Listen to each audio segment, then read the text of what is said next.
Aujourd'hui est une journée très spéciale. Il faut que je parte, à des centaines de kilomètres. Je prépare mes affaires.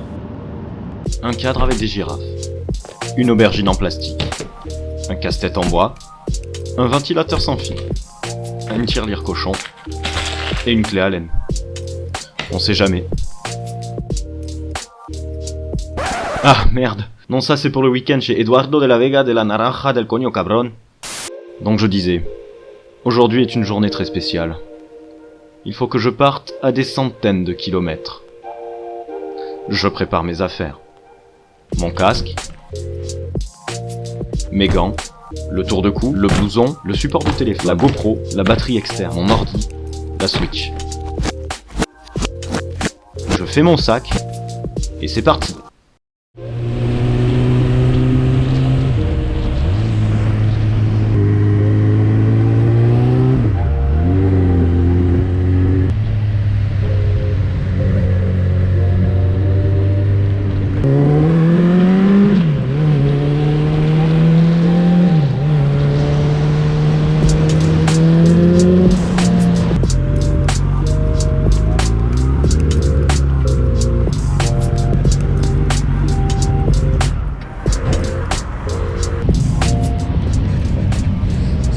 Arrivé à la gare, j'attends mon train dans 20 minutes et puis c'est parti.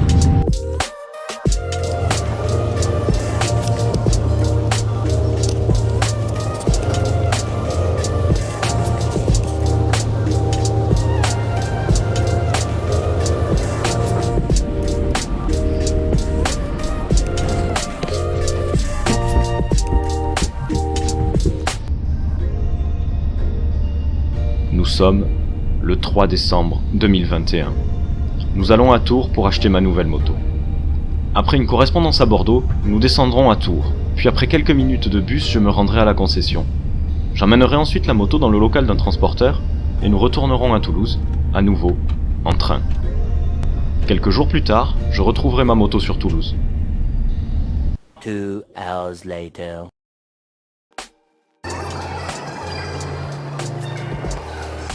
Donc voilà, là on est à Bordeaux.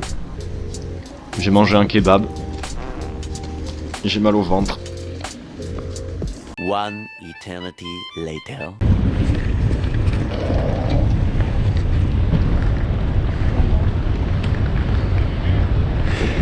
Voilà, arrivé à Tours, enfin à Saint-Pierre-des-Corps précisément. Il me reste 40 minutes de bus pour arriver sur le lieu de l'achat. J'ai un peu plein le c***, c'est déjà 4h15 de trajet. Mais ma foi, faut ce qu'il faut. Alors évidemment on arrive à Tours, il pleut, hein. Ça sera toujours le cas. Allez hop, je reprends quand j'arrive. Ça y est, on y est enfin.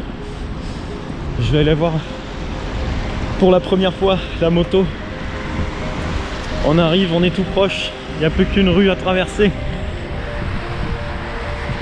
C'est la première fois que j'achète une moto chez un concess. Alors elle est quand même d'occasion, mais elle est chez un concess. On va voir comment ça va se passer.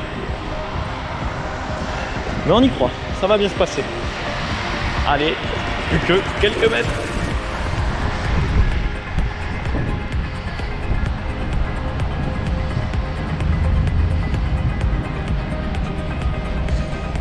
C'est long, quelques mètres. Et c'est pour mon bien.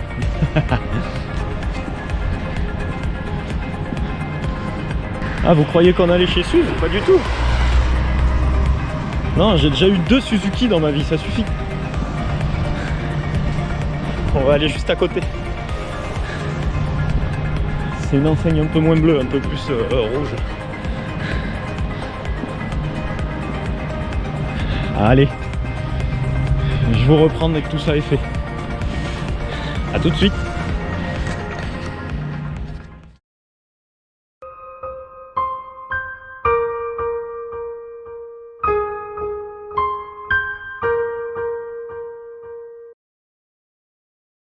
Bon, je sors la caméra pour vous dire que ça y est, la moto La moto est achetée. Je viens de faire un quart d'heure de route sous la pluie, dans le froid, pour l'amener dans le lieu de dépôt. Elle est partie, je devrais la recevoir mardi. Et puis bah, en attendant, je vais essayer de retourner à Tours pour aller à la gare. On fait un débrief dès que je rentre à Toulouse. Allez, c'est parti.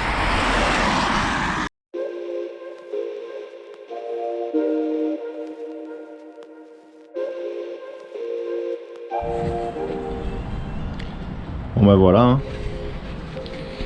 De retour à Toulouse. Ça a été une dure journée hier, très dure.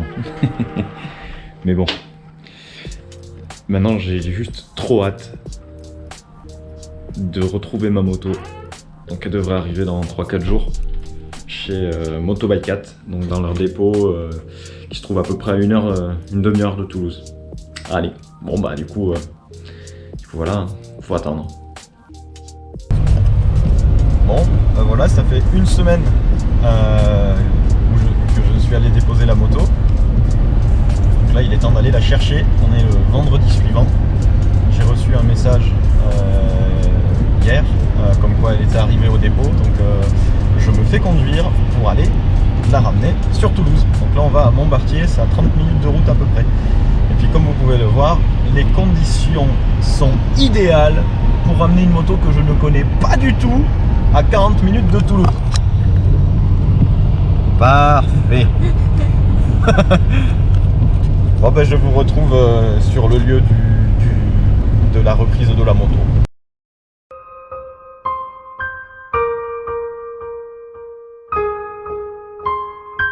Encore. Ça fait beaucoup là, non? 4 to 6 weeks later. Ça fait beaucoup là, non? 1 mois et demi plus tard. Oui, c'est long. Alors je vais vous raconter tout ce qui s'est passé. J'espère que vous avez pu deviner le modèle de moto grâce à ma petite story Insta que je vous ai mis dans la vidéo. Oh putain, je prends les courbes comme une quiche. Donc voilà, je vais vous expliquer pourquoi 1 mois et demi. J'ai reçu la moto donc une semaine après l'avoir déposée à l'entrepôt. Donc ça s'est fait grâce à Moto by Cat, qui est un système créé par Cat, comme son nom l'indique. À la base, c'est un système professionnel qui transporte des motos donc pour les concessions. Et il y a quelques années, ils se sont élargis pour les particuliers. Donc voilà, si on a envie d'amener notre moto d'un point A à un point B, on peut le faire. Donc là, en une semaine, ils me l'ont amené pour un tarif vraiment défiant toute concurrence, parce que c'est vraiment d'un centre Moto by Cat à un autre centre Moto by Cat. Donc les frais sont réduits au minimum. Donc là, ça a été réduit à 175 € avec assurance comprise. Assurance que j'ai bien fait de prendre, je vais vous expliquer pourquoi. À la réception de la moto, j'ai remarqué que le rétroviseur de gauche était cassé. Alors, c'était pas visuellement cassé, mais il tombait en fait là, il tenait plus, il pendouillait quoi, hein, tout simplement. Et bah, du coup, j'ai profité de leur assurance pour qu'ils me le remboursent. Donc ça a duré presque 1 mois, donc c'est relativement long. Faut pas oublier qu'il y avait quand même les fêtes de fin d'année au milieu, et que donc bah c'est un peu normal. Voilà, donc ça, je leur en veux pas. Le service était vraiment très très correct, rien à dire là-dessus. Le seul reproche que je ferais, c'est les horaires de dépôt, et puis comment on dit, l'opposé du dépôt quoi, quand tu viens la retirer, la moto. Donc les horaires sont quand même pas faciles. C'est dans certains centres c'est jusqu'à 16h30, mais pour la plupart c'est 16h maxi. C'est à dire que si tu bosses, tu peux pas y aller. Et donc c'est pour ça que j'ai pas vraiment pu filmer le retour de la concession jusqu'au dépôt de Tours, parce que tout simplement, oh putain, ça c'est pas homologué ce ralentisseur. Parce que tout simplement, bon, comme j'ai dit dans la vidéo, il pleuvait. Mais en plus de ça, j'étais trop pressé quoi. À 10 minutes près, j'arrivais en retard.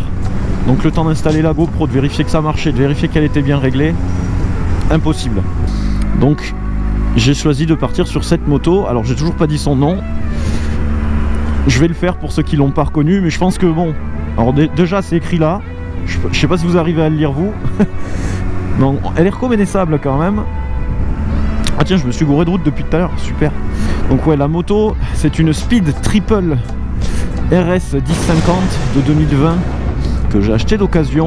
Elle avait 14 000 km. Donc le mec a beaucoup roulé. Là, je vais essayer de tourner par là. Hop, ça devrait être pas trop mal. Hop. Alors ça braque comme une couille. Hein. J'ai jamais vu une couille braquer, ceci dit. Non, en vrai, ouais, ça braque pas des masses.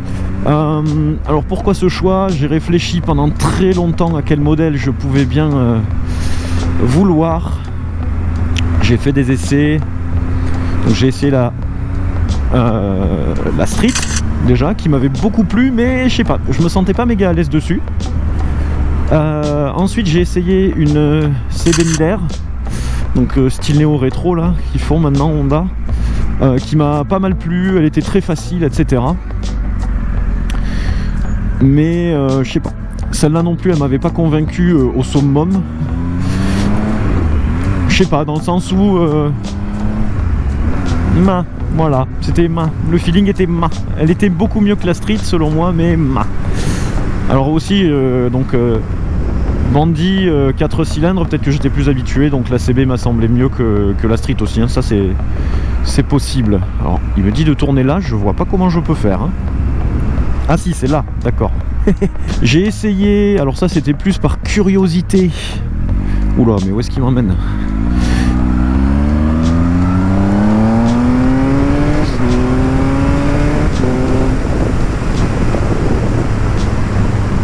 J'ai essayé par curiosité une Husqvarna Vitpilen 701. C'était spécial. Je m'attendais pas en fait à ce qu'elle soit si haute et qu'on soit tant en avant. C'est très radical et bon, avec un monocylindre, moi j'ai donné sur les monocylindres. Je sais pas, ça m'a pas convaincu. Je veux dire, pour une moto secondaire, pour le fun, pourquoi pas, mais pas plus. Voilà, après j'en ai peut-être essayé d'autres. Oui, alors j'étais intéressé par la VFR 800 de 2014, donc la dernière version, pour son look et sa polyvalence, mais j'ai pas réussi à en essayer une et bon voilà, je suis passé à côté au final en me disant que caréner tout ça, je sais pas, elle me plaît beaucoup, hein, mais je pense qu'elle est plus faite pour le voyage que pour les trajets au boulot par exemple, parce que je l'utilise pas mal pour ça. Et on y arrive, bien sûr, la Speed Triple RS. Donc en fait, à l'époque où j'étais à Clermont-Ferrand étudiant, j'ai été passager sur une Speed. Et alors, je connaissais pas vraiment. Ah bah c'est le vélo que j'ai déjà doublé, ça, non? Faudra vérifier avec les images. Je crois que c'est le même vélo que celui que j'ai doublé tout à l'heure. C'est pour dire que j'ai fait un détour de merde, que le GPS il m'a dit de la merde. Et alors ouais, j'étais tombé amoureux déjà de la gueule. Et en roulant en plus en Auvergne, la tenue de route et tout, c'était phénoménal. J'ai trouvé ça génial. Et je me suis dit à partir de ce moment-là, j'en aurai une. Et puis voilà, la preuve en est que ça n'a pas raté. Donc je suis trop content. Je vais trouver un petit endroit où m'arrêter pour vous la présenter quand même, avec ses spécificités, tout ça. Et puis ouais, vous décrire ses options parce qu'elle en a un petit paquet. J'en ai fait du voyage dans cette vidéo. Donc la conclusion aussi que je pourrais faire, c'est que acheter une moto en décembre à l'autre bout de la France, c'est une putain de galère. Autant je dis pas l'acheter à côté de chez soi en décembre, en hiver, hein, en gros, bon bah voilà, ça se fait bien. Ça peut se faire bien en tout cas. Mais à l'autre bout de la France, c'est compliqué. Donc je trouve un petit endroit et on s'en parle.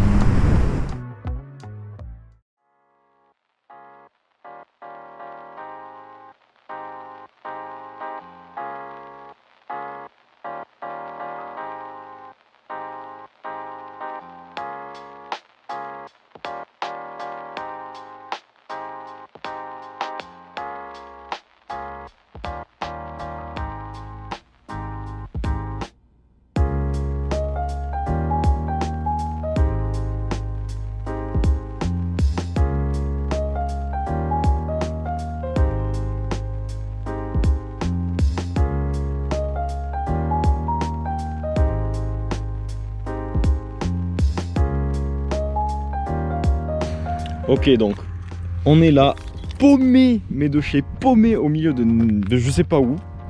Donc au nord de Toulouse, j'ai réussi à trouver un petit spot sympathique. En tout cas, j'ai fait du mieux que j'ai pu, pas si évident. Pour vous montrer donc un peu plus en détail la beauté. Voilà, donc comme je disais, Speed Triple RS 1050 de 2020 dans son coloris noir mat avec des touches jaunes. Bon, le jaune, pourquoi pas, hein, je suis pas particulièrement fan. On va faire un petit tour hein, rapidement. Donc elle a tout l'équipement évidemment qui était fourni avec la RS, c'est-à-dire tous les accessoires en carbone. Donc pour détailler un peu, on a le garde-boue, les écopes sur le côté. On a également les silencieux Arrow avec touche carbone là et là. Et bon, on peut voir que j'ai un peu pris la pluie. Voilà, ça fait une jolie raie du le monobras qui est magnifique. Je vais pas m'amuser à vous détailler toute la bête, on va dire avec ses accessoires de base, parce que ça se connaît, ça se trouve facilement. Ce que je peux dire donc, c'est que je l'ai acheté d'occasion. Elle a été pas mal accessoirisée parce que c'était une moto d'essai à la base que quelqu'un a racheté et que moi j'ai racheté. Donc j'ai tout l'historique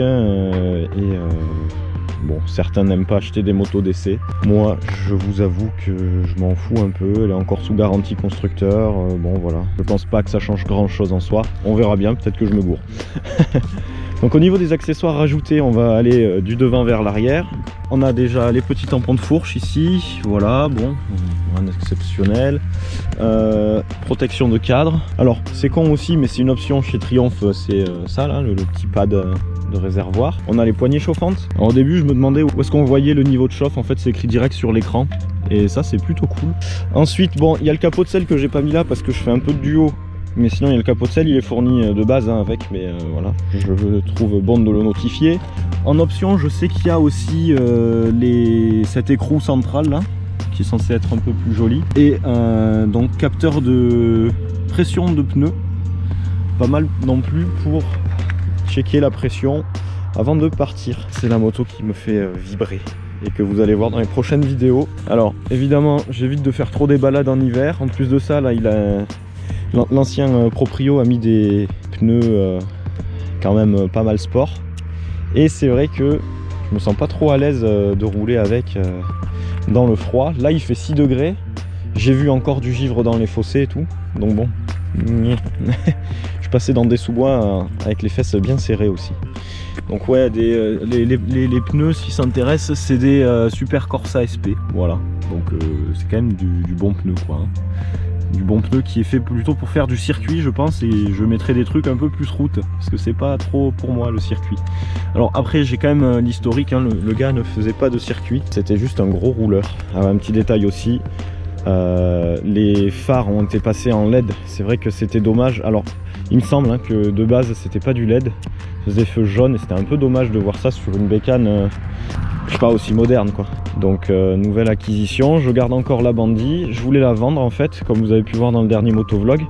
Si vous l'avez pas vu, je vous mets un petit lien en description déjà, et puis en fiche aussi. Donc je la garde. À la base je voulais la vendre parce que pour me faire un revenu plus, et parce que vu que j'ai déjà une moto, je vois pas l'intérêt d'en avoir deux, en tout cas pour le moment. Le problème c'est que elle m'a fait un petit souci, elle tourne que sur 3 cylindres au lieu de 4. Donc on peut dire que j'ai 2-3 cylindres maintenant, c'est plutôt pas mal. Non voilà, sans déconner, il faut que je le répare avant de la vendre évidemment. On va se quitter là messieurs dames, j'espère que cette vidéo vous aura plu, que je vous aurai un peu montré ma galère pour aller chercher une moto en décembre à l'autre bout de la France. Donc pas évident. N'hésitez pas à aimer cette vidéo et à la partager si vous a plu. N'hésitez pas non plus, si jamais vous voulez voir d'autres vidéos, à vous abonner à ma chaîne pour être au courant de ce qui va sortir. Et je vous invite à aller voir, donc comme je vous disais, le tout premier motovlog, qui sera d'ailleurs le dernier motovlog normalement en Bandit. Salut, c'était Saf le motard.